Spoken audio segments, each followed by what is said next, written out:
Anticristo.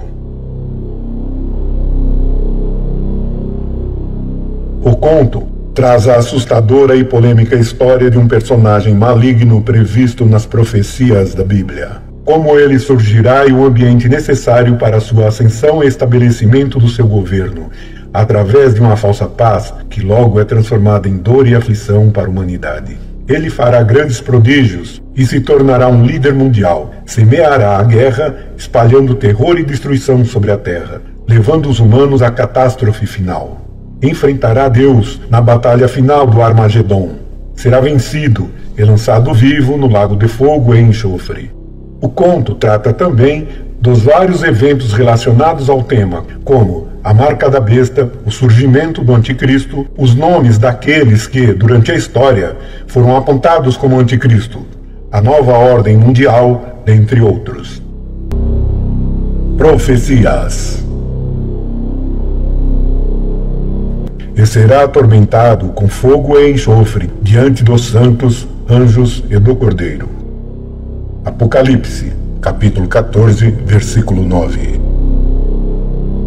Aqui há sabedoria. Aquele que tenha entendimento, calcule o número da besta, porque é o número de um homem, e seu número é 666.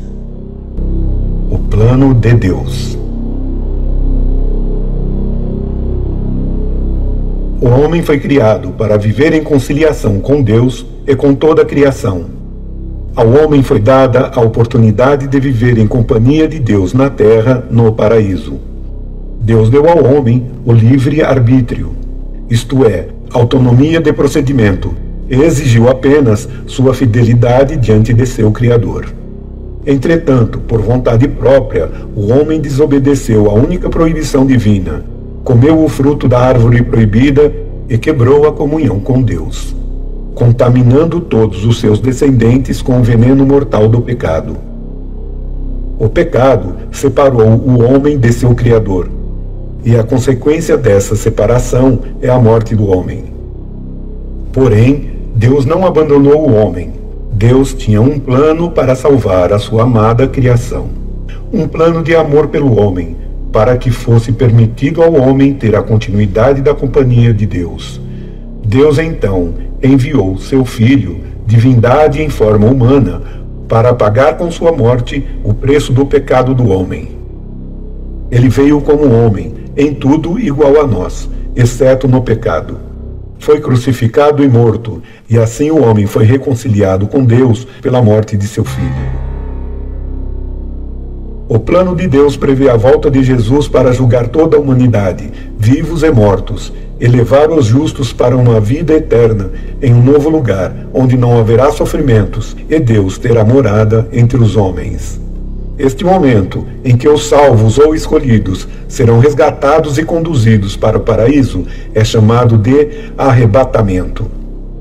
Pessoas de todo o mundo serão transformadas instantaneamente em espíritos e desaparecerão. Haverá também um período de grande caos e sofrimento para a humanidade, com duração de 7 anos, denominado de tribulação. Há diversas interpretações do livro bíblico do Apocalipse. Uma parte da doutrina admite uma tese em que haverá, após o arrebatamento da igreja, o período de tribulação. Trata-se da tese chamada pré-tribulacionista. Há também quem defenda a tese de que haverá o arrebatamento da igreja antes do período de tribulação. Isto quer dizer que a igreja passará pelo período de caos e tribulação e estará sujeita aos efeitos da ira derramada por Deus sobre a terra neste período. E somente seria arrebatada a igreja na segunda vinda de Cristo. É a tese chamada pós-tribulacionista. De qualquer forma, haverá um período de turbulências. Este período será de grande caos na terra, que terá duração de 7 anos. É dividido em 2 fases.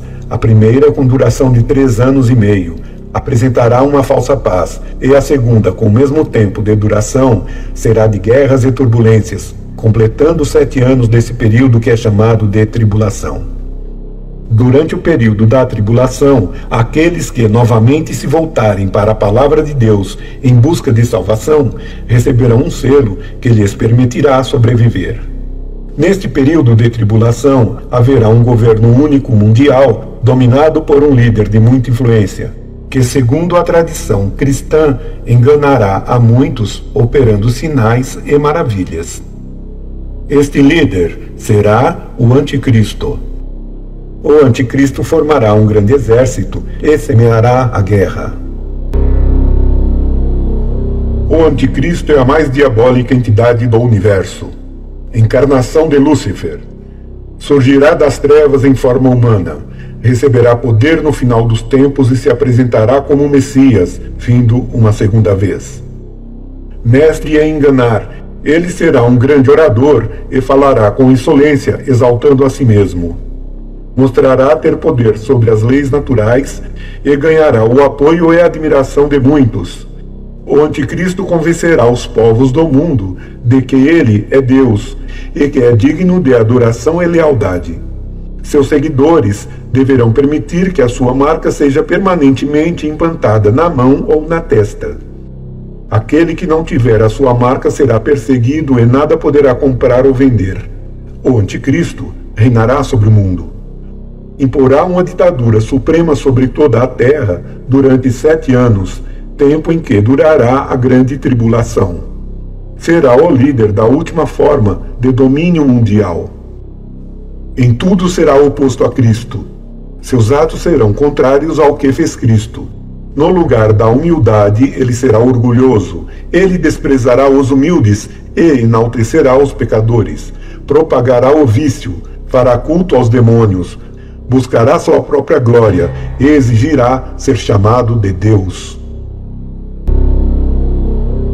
Antes que o Anticristo venha se revelar para a humanidade, as instituições irão preparar o contexto no cenário mundial para que seus passos obtenham êxito. O espírito do Anticristo estará agindo, se apoderando de muitos líderes, e estes causarão instabilidade política, conflitos, guerras e rumores de guerras entre as nações. O mundo estará precisando desesperadamente da paz. Muitas tentativas de conciliação serão feitas, mas não haverá entendimento entre as nações. Surgirá então um líder com astúcia e habilidade para pacificar, apresentando consistentes tratados de paz com delimitação de fronteiras, proteções contra ataques, estabelecimentos de relações comerciais, aberturas de áreas sagradas para todas as religiões a elas relacionadas e outros elementos essenciais para um acordo de paz. Será bem-sucedido, convencerá a todos e será reconhecido e aceito. O terrível Anticristo promoverá a falsa paz para travar a guerra. Ele atrairá os líderes e, através deles, seus seguidores, e fará muitos prodígios e milagres jamais vistos. Mostrará completo domínio sobre a natureza. Águas subirão em direção à nascente a seu mando. Árvores crescerão e fogo descerá do céu. Comandará ventos e tempestades, transformará a matéria. Todos irão admirá-lo. Até o mais fiel servo de Deus se perguntará inquieto se não seria ele o Cristo anunciado nas profecias. Ele enviará mensageiros a todo o mundo e estenderá seu poderio de norte a sul, do ocidente ao oriente. Unificará as nações e exercerá uma ditadura suprema sobre os povos com influência política, econômica e espiritual. O Anticristo desejará ser o Senhor de todas as coisas e mestre de todo o universo. Ele sentará no templo de Deus como se fosse o Cristo. Dirá blasfêmias e ensinará que Cristo era o impostor. O Anticristo irá convencer os povos que ele é Deus e, portanto, digno de adoração e lealdade. Como expressão desta lealdade, exigirá que toda pessoa na terra permita que sua marca seja colocada permanentemente na mão direita ou na testa. Todos deverão ter o sinal, pequenos ou grandes, ricos ou pobres, e terão que adorá-lo e reverenciá-lo. Ninguém poderá comprar ou vender se não portar a marca. Aqueles que não tiverem o sinal serão privados dos meios necessários para a vida. Trabalho, bens, mantimentos, circulação, tudo será controlado. Aqueles fiéis que não se submeterem ao sinal da besta serão perseguidos. O anticristo promoverá uma terrível perseguição contra os cristãos em todo o mundo. Será grande sua tirania. Depois de 3 anos e meio do estabelecimento de uma falsa paz, ela será quebrada por exércitos invasores vindo do norte. O império do anticristo será desafiado.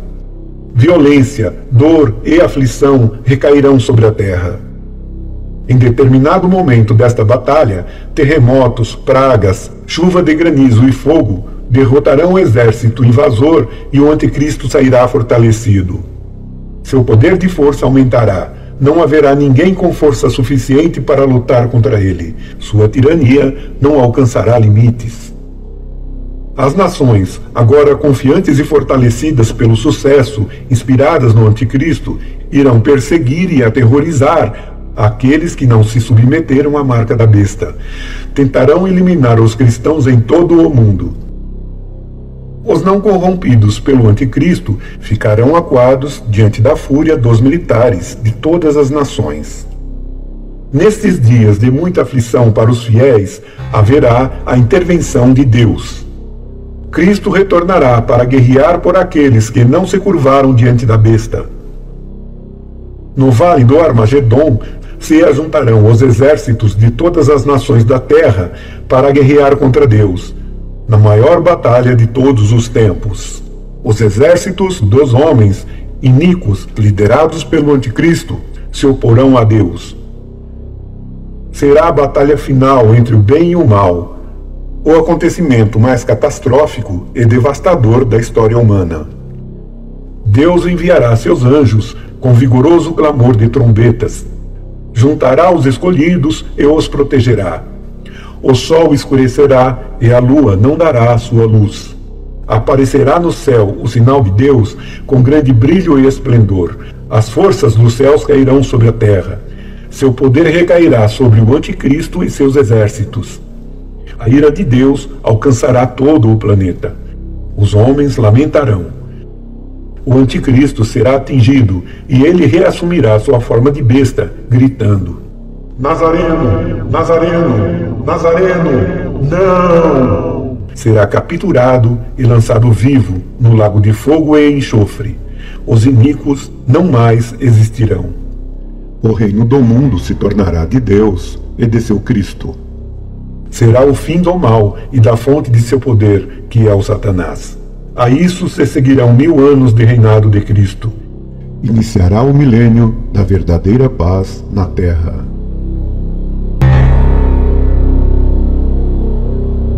Profecias. A marca da besta. Ele fez a todos, pequenos e grandes, ricos e pobres, livres e escravos, lhes fosse posto um sinal na mão direita ou na fronte, para que ninguém pudesse comprar ou vender, senão aquele que tivesse o sinal ou o nome da besta, ou o número do seu nome. Aqui a sabedoria. Aquele que tem entendimento, calcule o número da besta, porque é o número de um homem, e o seu número é 666. Apocalipse, capítulo 13, versículo 16. A marca da besta é um meio usado pelo anticristo de forçar as pessoas a se declararem que estão do seu lado. Quem não tiver o sinal nada poderá comprar ou vender. Não fará parte do sistema social criado pela besta. Será marginalizado, perseguido e morto. E ninguém vai achar que isto é crime nesta guerra religiosa. Neste tempo, a pessoa que tiver a marca terá muitos benefícios sociais. Muitos dizem que o Satanás vem acostumando as pessoas a marcarem seus corpos para não haver rejeição ao sinal da besta quando for exigido. Um exemplo é a implantação do velry chip, colocado abaixo da pele humana, que está se tornando muito usual. É feito de vidro e do tamanho de um grão de arroz. É de fácil implantação, não machuca e não é detectável pelos sensores de metal. É um dispositivo de identificação por radiofrequência, que tem um número único que é lido através de scanner.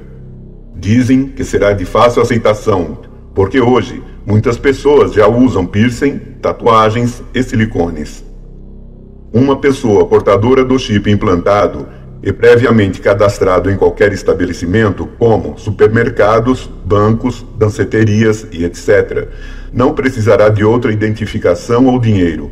Todas as informações que estão no chip, implantado no corpo das pessoas, passam para o computador que fará as transferências de crédito e terá as informações necessárias para que todo o portador do chip possa realizar seus consumos apenas com o código e a senha, sem uso de cheque, cartão ou dinheiro. Sua aplicação é ampla, podendo ser usado em diversas áreas. Na medicina, por exemplo, a ficha médica do indivíduo estará cadastrada no chip, bastando escanear para se saber todas as informações referentes à saúde do portador do chip. Também será bem útil na substituição de todos os documentos pessoais, sem riscos de perda e falsificações.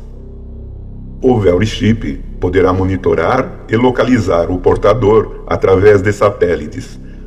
Tudo indica que será de fácil aceitação, todos usarão. A profecia diz que a marca da besta pode ser seu nome ou o número que representa seu nome, ou seja, o nome tem um equivalente numérico. Assim, o nome da besta será expresso numericamente como 666. No período da grande tribulação, aqueles que creem, aqueles que ainda buscam uma chance de vida no reino dos céus, serão providos de sabedoria e entendimento para identificar e recusar a marca. Mas não há motivo para superstição a qualquer marca ou ao referido número antes do período de tribulação. A profecia diz respeito somente ao tempo da tribulação. É um alerta aos cristãos que estiverem atravessando aquele período. O anticristo será alguém que assumirá o governo mundial através de astúcia e habilidade para enganar, como um lobo disfarçado de cordeiro. Terá grande influência política, econômica e espiritual. Semeará a guerra, perseguirá e matará seus opositores. Sua crueldade não encontrará limites. Por séculos as pessoas têm se perguntado: quem será o anticristo? Quando virá? Está entre nós? A maior dificuldade na interpretação do livro ou Apocalipse é a aplicação do tempo. A que tempo os símbolos estão se referindo? Com base nas diversas interpretações, muitos líderes foram comparados ou mesmo apontados como a cruel figura do anticristo no decorrer da história. A lista de candidatos é extensa. Nero, por sua crueldade e perseguição aos cristãos.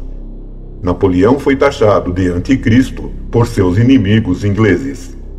Hitler, responsável por um dos mais cruéis e sangrentos episódios da história da humanidade, foi previsto por Nostradamus há séculos antes de sua chegada. João Paulo II, o Dalai Lama, George Bush, Osama Bin Laden, Barack Obama, Bill Gates, dentre outros nomes de personalidades, utilizados inclusive com finalidade de guerra de propaganda. Diversas correntes cristãs acusaram-se entre si ou atribuíram a seus inimigos a designação de anticristo. Nostradamus, nascido na França no século XVI, foi um dos maiores profetas de todos os tempos. Dentre suas várias previsões de acontecimentos históricos e fatos importantes da humanidade, ele previa a passagem de 3 anticristos encarnados em seres humanos. Nostradamus predisse a ascensão de Napoleão Bonaparte e o descreveu como o primeiro anticristo.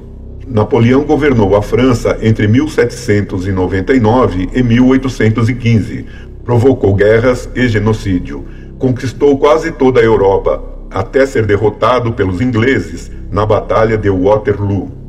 Nas guerras napoleônicas, ele estraçalhou austríacos, russos e prussianos. Os rastros de sangue deixados por Napoleão fez dele um dos maiores monstros da história. Já em sua época, era considerado a personificação do mal. Custou muito caro para a França. Tudo conforme havia previsto Nostradamus. Até mesmo sua queda e exílio na ilha de Elba foi previsto. Dos 3 anticristos profetizados por Nostradamus, ele foi o primeiro.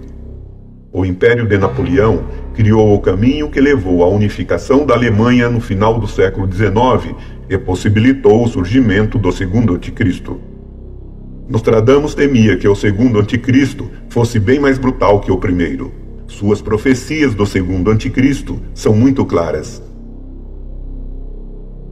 Existirá um homem injusto, de alma negra e abominável, que virá da região do Danúbio, cuja língua seduzirá grandes multidões. Seu nome será Rister, e sua fama correrá até os reinos do Oriente.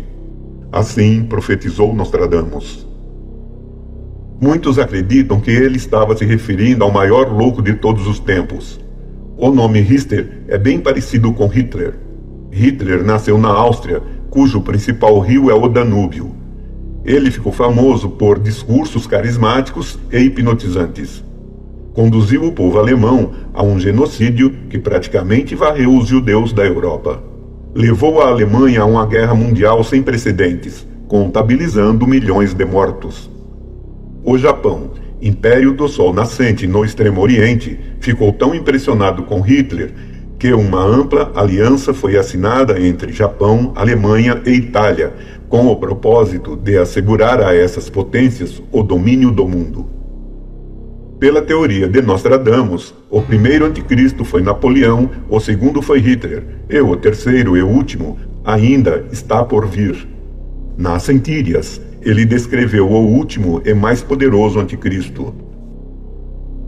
Ele terá mais poder e mergulhará o mundo numa guerra que ceifará mais vidas que Napoleão e Hitler juntos. Esta figura maligna poderá levar à extinção da humanidade. De onde virá o anticristo? Nascerá na Babilônia, acreditam alguns, pois é a cidade que foi origem de todos os vícios. Será concebido no pecado, filho de uma mulher perdida e impura, e de um bandido abominável. Acreditam outros que ele nascerá dos judeus, filho de uma falsa virgem, que vive em terra entre 2 mares. Dizem também que poderá ser representado por alguém com origens israelita e árabe, pois os vínculos radicais traria a imprescindível confiança para oferecer uma falsa paz e ser líder internacional. Alguns entendem que o anticristo já nasceu em alguma região da Europa Central ou leste europeu e já se prepara para governar as nações.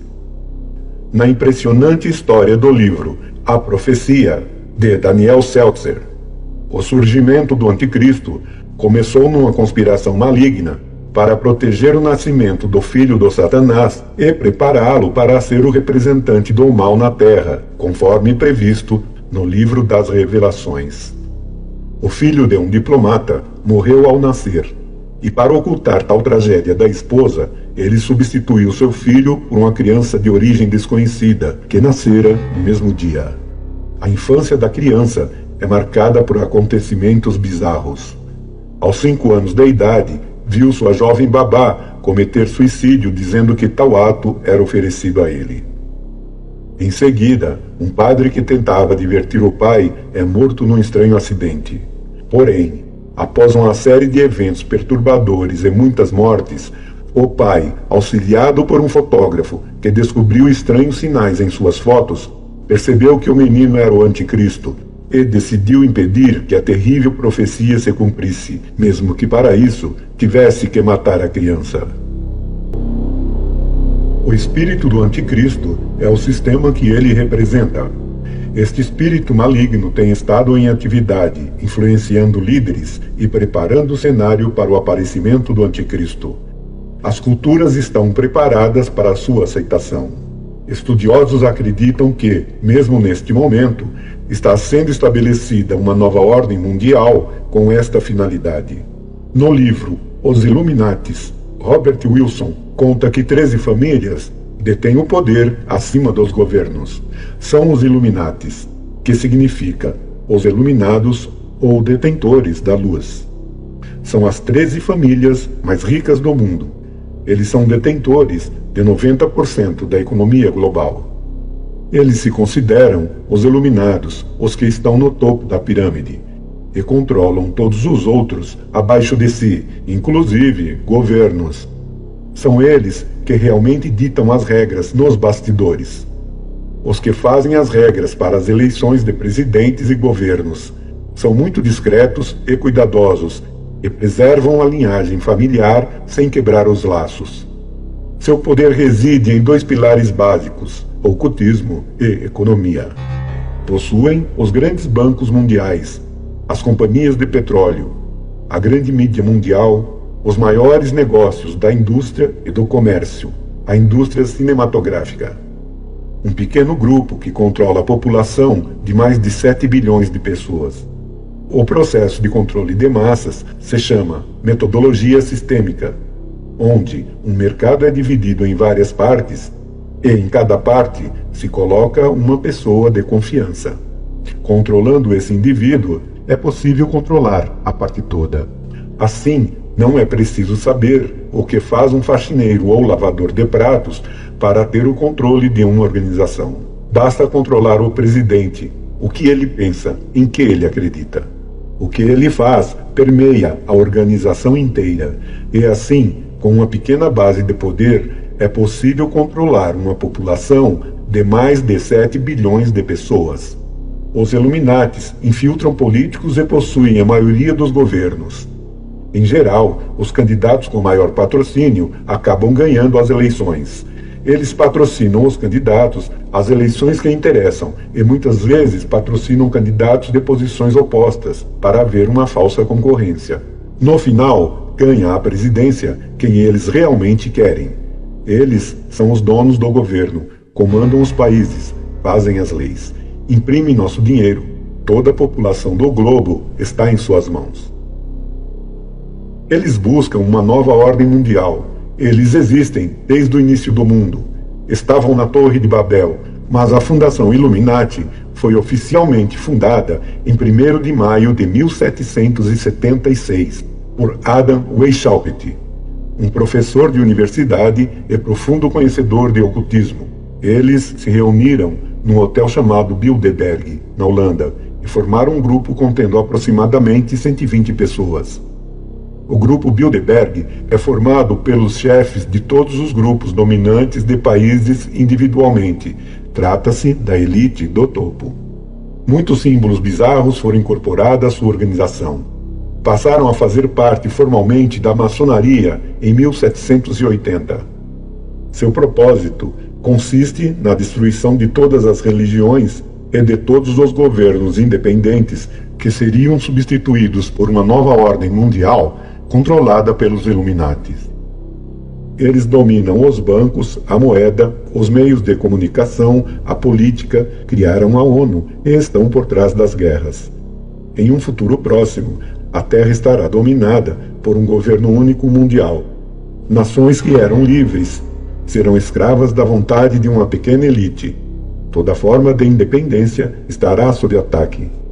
Famílias e direitos individuais estarão à beira da extinção.